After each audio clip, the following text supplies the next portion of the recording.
मथुरा जिला कोर्ट में अगली सुनवाई 3 अक्टूबर को होगी। ईदगाह कमेटी के पक्षकार हमारे साथ तनवीर अख्तर साहब हैं। सर, क्या कोर्ट ने कहा? रिवीजन पिटीशन था, क्या आप लोगों ने कहा और कोर्ट ने क्या कहा? देखिए, ऐसा है, रिवीजन वादी पक्ष ने रिवीजन पिटीशन दाखिल किया और इनका हमेशा ये तरीका रहा है कि हमेशा ये मुकदमा दाखिल करने के बाद में फिर उसमें टर्नअप नहीं होते और तरह तरह के प्रार्थना पत्र देते रहते हैं। जब आपने रिवीजन दाखिल किया तो ये प्रतिवादी पक्ष जो है उनमें आपको पैरवी करनी है, उनमें आपको स्टेप लेने हैं पत्रावली पे, तब उनको नोटिस जारी हो। आपने पत्रावली पे स्टेप नहीं लिए। हमने यही ध्यान माननीय न्यायालय का आकर्षित किया कि इन्होंने कोई स्टेप दाखिल नहीं किया, कोई पैरवी दाखिल नहीं की है, तो सूचना कैसे आएगी? तो उन्होंने इनको स्टेप दाखिल करने के लिए 3 अक्टूबर तक का समय दिया है। अगर 3 अक्टूबर को भी ये दाखिल नहीं करते तो फिर इसकी सुनवाई आगे चलेगी। वक्फ बोर्ड भी इसमें पार्टी है, क्या उनकी तरफ से कोई शामिल हुआ? नहीं, वक्फ बोर्ड को आपने पैरवी के लिए नोटिस भेजा नहीं। अच्छा, हाँ। यही हमारा निवेदन था अदालत से भी कि आपने जब नोटिस ही नहीं भेजा, आपका वो नोटिस पत्रावली में दाखिल ही नहीं है।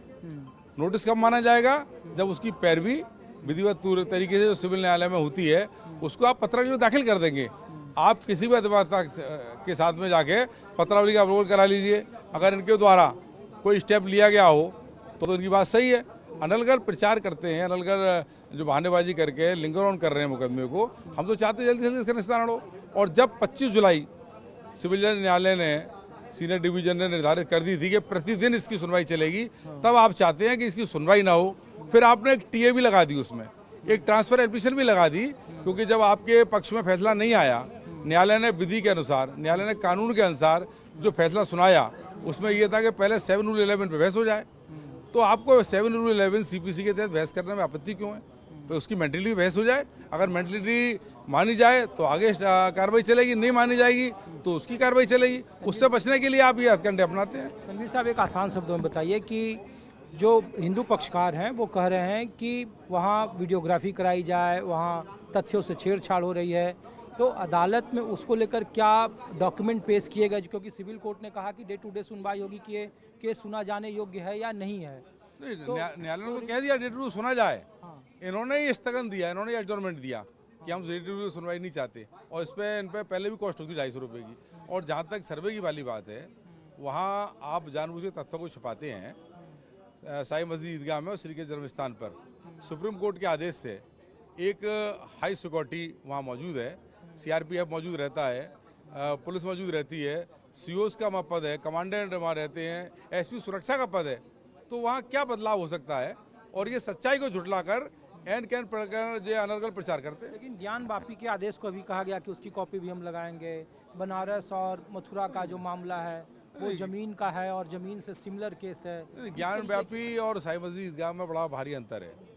यहाँ स्थान अलग हैं, रास्ते अलग हैं, पूजा अर्चना वहाँ चल रही है, यहाँ नमाज हो रही है 5 वक्त की, दिशाएं अलग हैं, सीमाएं अलग हैं, कोई विवाद ही नहीं है। तो ज्ञान व्यापी में क्या होगा और यहाँ क्या होगा, दोनों को आप मिलाकर नहीं दे सकते। और पहले भी उन्होंने ज्ञान व्यापी के कुछ आदेश दाखिल किए थे, लेकिन माननीय न्यायालय द्वारा वो बाध्यता नहीं है कि उन आदेशों को माना जाएगा। हर केस के फैक्ट अलग अलग हैं, सारी केस की कहानी अलग अलग है। आप उस केस से उसको नहीं जोड़ सकते। 3 अक्टूबर को 3 अक्टूबर को सुनवाई होगी।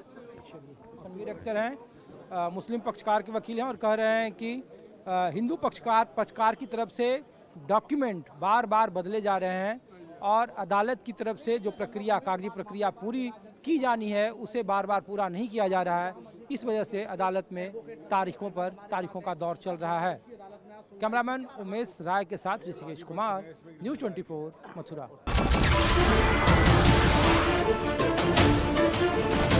नमस्कार, मैं हूं संदीप चौधरी। अगर आपको ये वीडियो पसंद आया हो तो इसे लाइक और शेयर जरूर करें, और हाँ, हमें सब्सक्राइब और फॉलो करना ना भूलें ताकि आप देश और दुनिया की कोई खबर मिस ना करें। तो जुड़िए हमारे साथ और देखते रहिए न्यूज़ 24।